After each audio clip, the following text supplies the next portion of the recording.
É muito bom poder citar aqui o artigo 146 do Regimento do Senado Federal. Esse texto em questão diz que, aspas, não se admitirá comissão parlamentar de inquérito, CPI, portanto, sobre matérias pertinentes à Câmara dos Deputados, às atribuições do Poder Judiciário, aos Estados.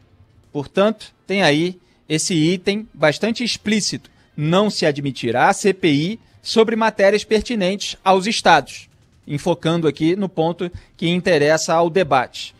O que se está fazendo é a tentativa de botar os Estados no meio de alguma maneira. Então, se fez esse puxadinho. Não pode ser uma matéria pertinente ao Estado, mas como o recurso é federal e foi aplicado no Estado, então é possível verificar como foram aplicados esses recursos federais. Tudo isso é passível de judicialização, porque o que consta lá no regimento interno é uma formulação ampla. Matérias pertinentes aos Estados não podem ser incluídas na CPI. Mas eles estão tentando encontrar essa brecha para investigar o que as autoridades estaduais e municipais fizeram com os recursos federais.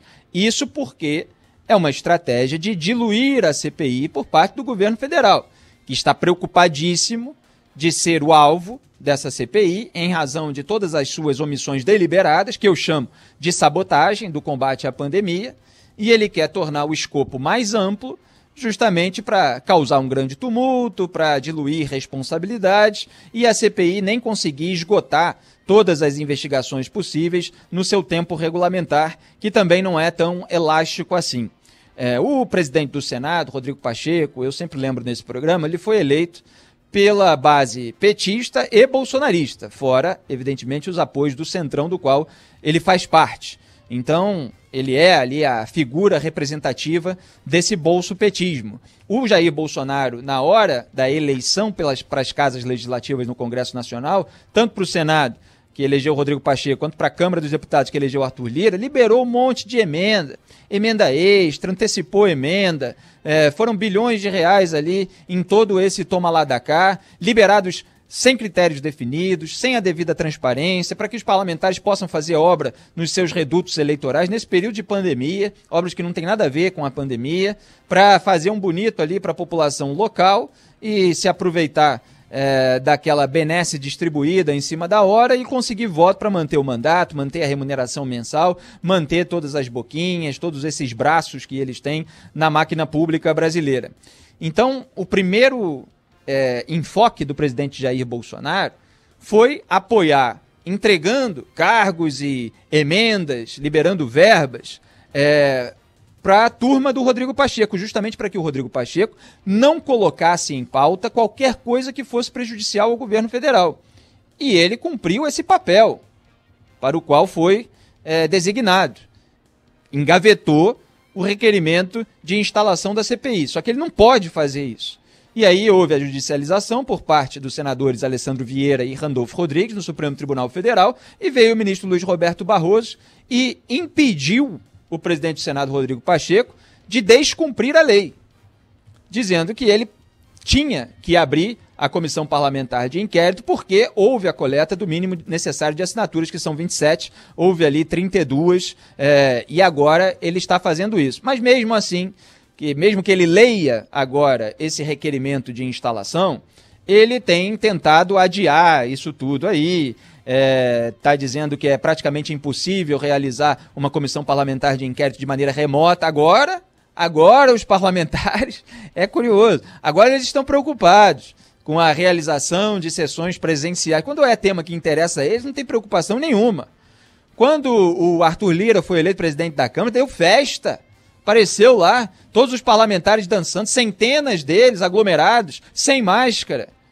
Agora, não, aí vai investigar o governo federal. Não, estamos no meio de uma pandemia, não podemos fazer sessões presenciais e tal. E aí começa toda essa desculpa. E é óbvio que vários trabalhos podem ser feitos de maneira remota. Nós fazemos no mercado da comunicação até o Supremo Tribunal Federal faz julgamentos de maneira remota, a gente tem acompanhado, transmitido diversos trechos aqui dos julgamentos, e é óbvio que o Congresso Nacional, que já vinha funcionando em parte assim, pode sim fazer uma CPI de maneira remota, e aquilo que é presencial fazer, evidentemente, com todos os cuidados. Tudo desculpa esfarrapada. Lá no Supremo Tribunal Federal tem a ala bolsonarista tentando adiar, pelo menos, né, solução intermediária, na qual o Supremo Tribunal Federal é craque, né? Tem uma polêmica, então, não, vamos fazer um puxadinho, entre a mentira e a verdade, fica lá com a meia-verdade, né? É isso que o pessoal gosta, quando a verdade incomoda, quando aquilo que tem de ser feito incomoda, né? No Brasil é assim, tem um grupo gritando 2 mais 2 igual a 4, o outro tá gritando 2 mais 2 igual a 5, aí eles falam, não, vamos fazer o seguinte, é 4,5 e tal. Aí tem gente que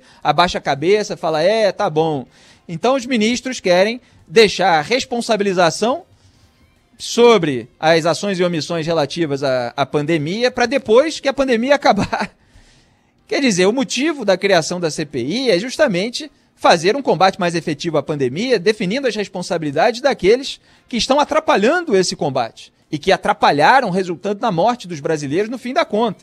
Pode não ser de uma maneira direta, mas quando você deixa a população, por questões ideológicas, de narrativas que você quer emplacar, sem vacina e ainda insuflando essa população a não tomar os cuidados sanitários e se expor à morte, o resultado é o que a gente está vendo. Mais de 350 mil brasileiros mortos. Tem uma parcela aí que era incontornável que isso acontecesse, mas, obviamente, o discurso bolsonarista e a falta de vacinas acabou resultando num aumento desses números, num agravamento do quadro da pandemia no Brasil, e eles têm horror de que isso possa ser investigado.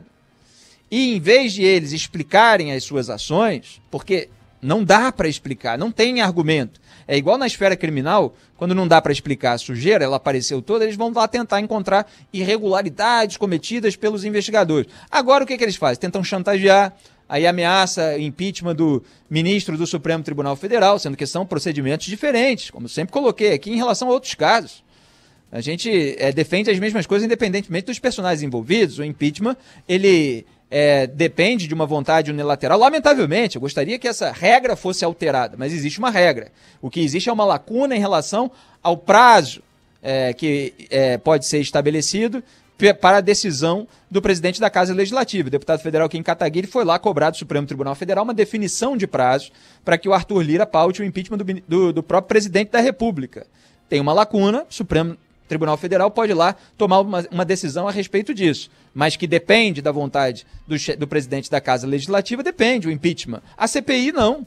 E já era assim no caso da CPI da Lava Toga, que investigaria o Dias Toffoli. E a família Bolsonaro fez pressão pela retirada de assinaturas, porque sabia que se o mínimo fosse mantido, porque chegou a ser alcançado, só que aí houve a retirada, com toda aquela barganha que o pessoal faz quando quer ganhar alguma coisa para retirar a assinatura.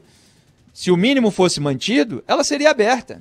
E aí o Toffoli ficaria melindrado, poderia botar para correr a investigação do Flávio Bolsonaro, os bolsonaristas poderiam perder um aliado no Supremo Tribunal Federal, e é aliado nesse momento, o Dias Toffoli. Tá cheio de gente investindo em mentes binárias aí, com um microfone, para fingir que é o Bolsonaro contra o Supremo. Mentira! Toffoli tá lá dando abraço no Bolsonaro no sábado à noite. Gilmar deu aval para a indicação do Cássio Nunes Marques. Talvez já esteja arrependido, porque já saíram umas rusgas lá no Supremo Tribunal Federal. Mas o Bolsonaro fez tudo isso. E morre de medo do Gilmar, porque ele segura lá o pedido do MP do Rio de Janeiro contra o foro privilegiado retroativo que foi concedido ao Flávio Bolsonaro. Ele está rindo, a gente vai falar disso, em relação ao Cássio Nunes Marques, porque tem uma ala bolsonarista no Supremo, que é o Cássio Nunes Marques, o Toffoli, e a gente vai ver se aparece mais algum. Porque os ministros poderão deixar margem para o adiamento do início dos trabalhos da CPI da Covid-19. Isso eles estão tentando articular lá. Ainda não é sabido se isso vai acontecer. Dias Toffoli e Cássio Marques votaram juntos a favor da abertura das celebrações religiosas, missas, cultos, etc., mesmo depois de uma decisão do gestor local, mas acabaram sendo votos vencidos, obviamente. A gente acompanhou tudo isso aqui no programa. Então, são esses elementos que estão em jogo aí nesse momento. O Bolsonaro tentou fazer com que o Rodrigo Pacheco engavetasse para sempre, não conseguiu. tentou fazer com que parlamentares retirassem assinaturas do pedido de instalação da CPI, não conseguiu. Agora tenta emplacar presidente, emplacar relator e tal, parece que não está conseguindo. Já está admitindo, de certa forma, uma derrota nisso aí. Mas aí agora vai ver a composição por parte dos partidos, o que mais eles podem fazer, como obstruções regimentais, pressão para que não sejam indicados membros por parte dos partidos, que não sejam indicados aqueles que são mais anti-bolsonaristas, além dessa pressão pela CPI alternativa ou pelo pensamento, pela junção ali de outros enfoques de investigação. E a gente vai mostrar no programa, nas próximas pautas, que investigações ocorrem em níveis estaduais e municipais por parte da Polícia Federal. Então o problema da instalação da CPI é a omissão, vou repetir o que eu falei ontem, só para concluir, da PGR bolsonarista em relação à sabotagem cometida pelo governo Jair Bolsonaro no combate à pandemia. Augusto Aras, chefe da PGR, indicado pelo próprio Jair Bolsonaro, não faz nada em relação a todos os atos gravíssimos cometidos pelo presidente da República. A subprocuradora bolsonarista, Lindora Araújo, não faz nada também, como passou pano lá para o governador do Amazonas. E aí o pessoal está falando, vai investigar os governadores, então vamos investigar o governador do Amazonas, Wilson Lima, que é aliado da família Bolsonaro, recebeu lá Eduardo Bolsonaro, recebeu Flávio Bolsonaro. Para ele, a Lindora Araújo não quis a prisão. Quis aqui para o Witzel, inimigo dos Bolsonaro. E eu não estou dizendo que não era para querer, roubou, desviou recursos, tem mais aqui preso. Todo mundo, seja governador, seja prefeito, seja presidente da República, não interessa o posto. Quem desvia recursos tem que ir preso. Agora, tem 2 pesos, 2 medidas aí. Então a PGR é omissa em relação ao governo federal. E a CPI, a Comissão Parlamentar de Inquérito, de um modo geral, ela é um instrumento que pode ser usado pelos parlamentares para preencher essa lacuna deixada por um órgão aparelhado politicamente.